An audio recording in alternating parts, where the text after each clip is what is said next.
Hello, everybody, and welcome to Top 5 New Comics for November 6th of 2024.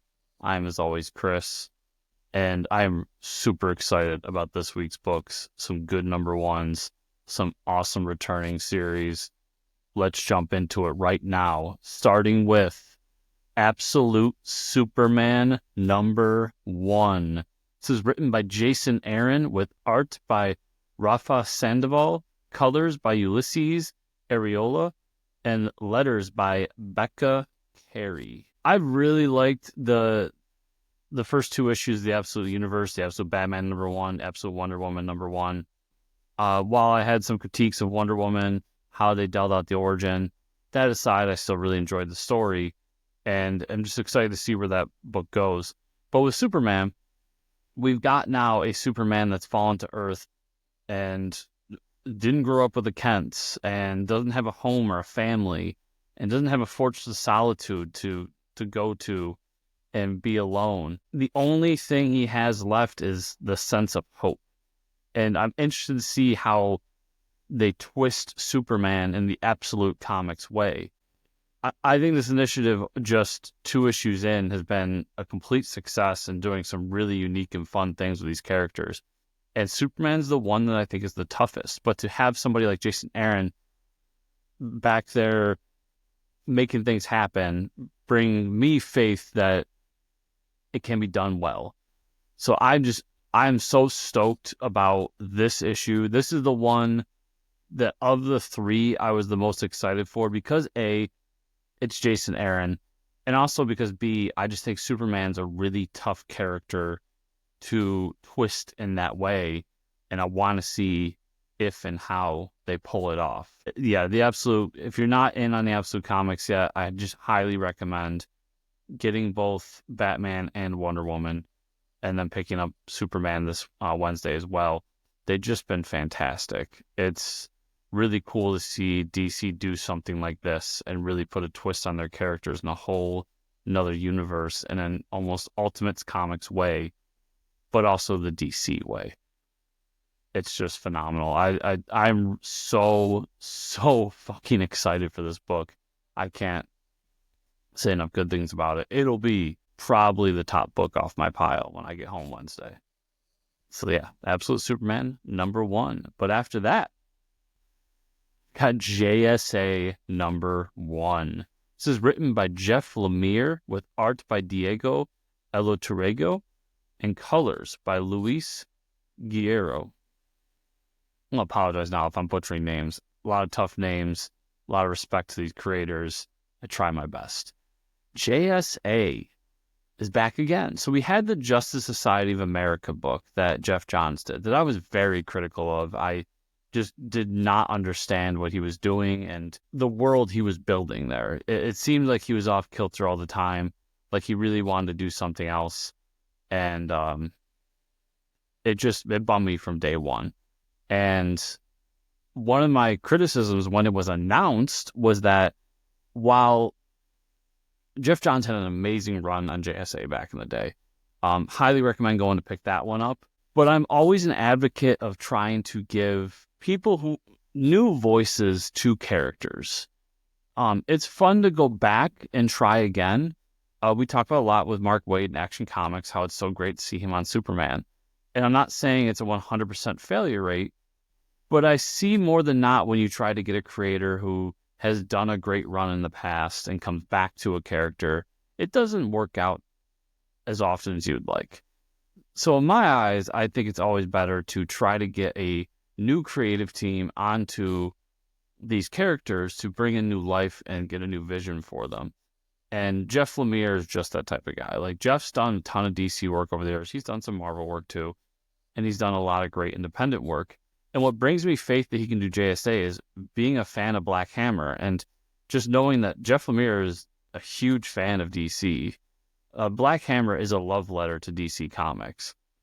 And also, like, going back to his New 52 stuff when he was doing Animal Man, and I believe he did the Justice League, the Canada book, that's what it was, and a few others. Just knowing he knows these characters, and to get him on JSA of all books is awesome to me.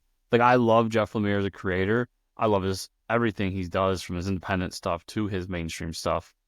And I'm so happy to see him back on a mainstream book like JSA, and kind of an under the radar mainstream book. While JSA has a huge fan base, it's not like he's going to Batman, if you understand what I'm saying. And he's bringing some great characters along with him. Like, you just look at this cover, you've got Green Lantern, you've got Dr. Fate, you've got the Flash. So you've got the big three of the JSA. But he's bringing back Ted Grant. Like, that alone gets me in the door to this book.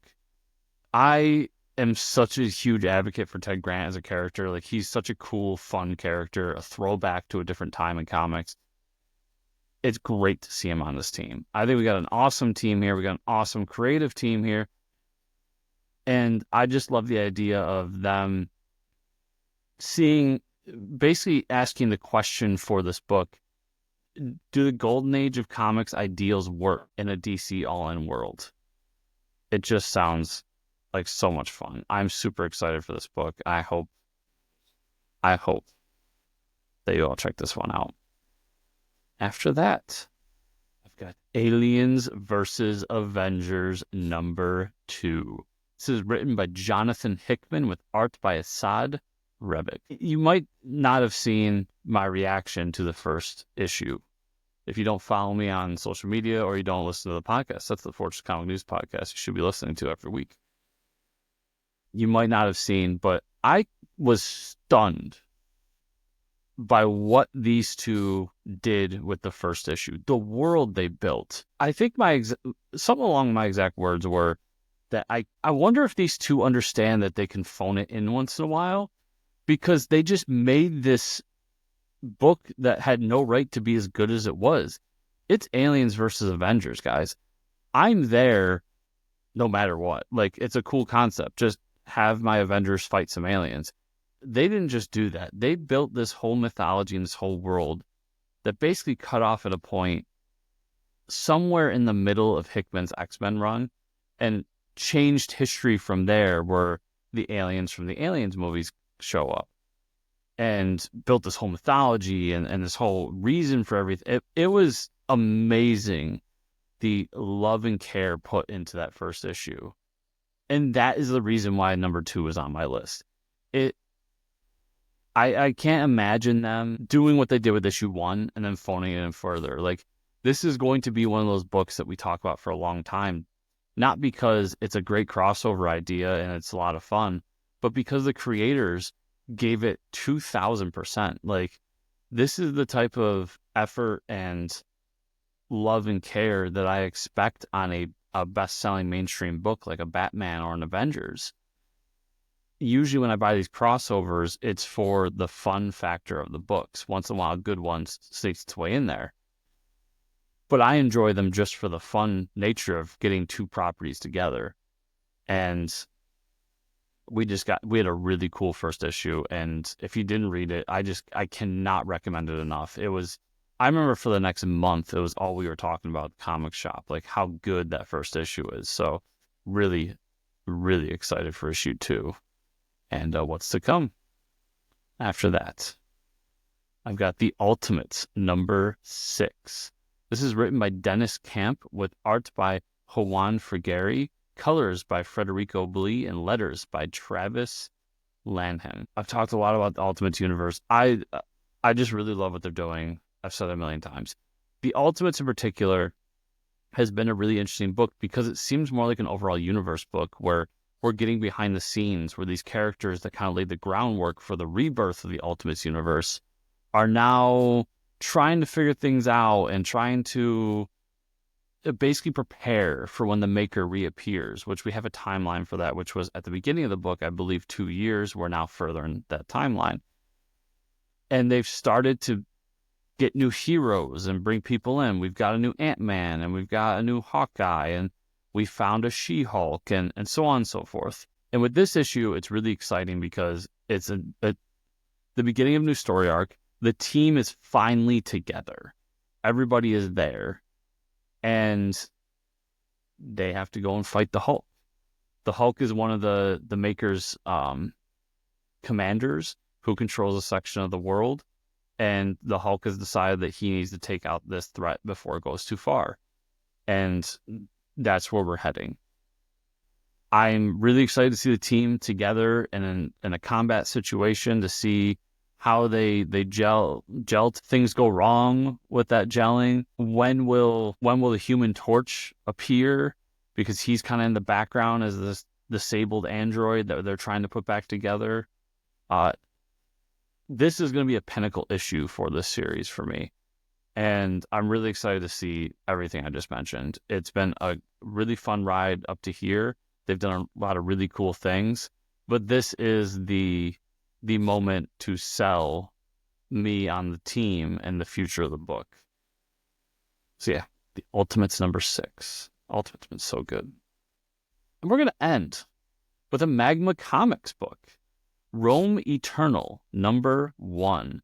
This is written by Homero Rios with art by Diego Yapur. The basic idea here is, what if Rome never fell and it still existed to this day?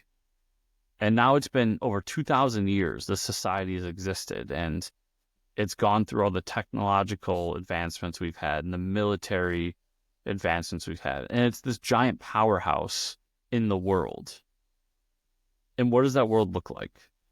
And then the individual story is about kind of now that Rome is about to fall, and we've got this terrorist group, freedom fighters for some, that wants to take down the emperor and assassinate him, and just everything going on in that. I love, A, this cover is so fucking good, but B, like, I love the character designs they got, the ideas they have going on here. I love what Magma Comics is doing as a whole. I think they've got a cool slate of books, and this one in particular just popped out to me. It's the first Magma Comics book that I will be buying a physical copy of, because they've grown that trust with me. And with this cool idea, even if it's creators I've never heard of, with this cool idea, I believe that Magma has something interesting in their hands. So I'm really excited to get my hands on it physically, even though I know that I'll be getting a review copy of it here. So that faith alone there for me it says a lot. I don't double dip on review copies that often. When I get reviews, I tend to not buy the book, because like anyone else, I only have so much money. But this one popped out to me as something interesting. And it's also part of their initiative with a company in Mexico to bring in more Mexican creators into the mainstream, into the United States, with some of the books they're doing. They're doing it with Hell's Half Acre, and I believe there's another one that I'm forgetting right now. And this is a part of that initiative. So that's why these are creators I may not have heard of, but have gained some sort of following in different countries.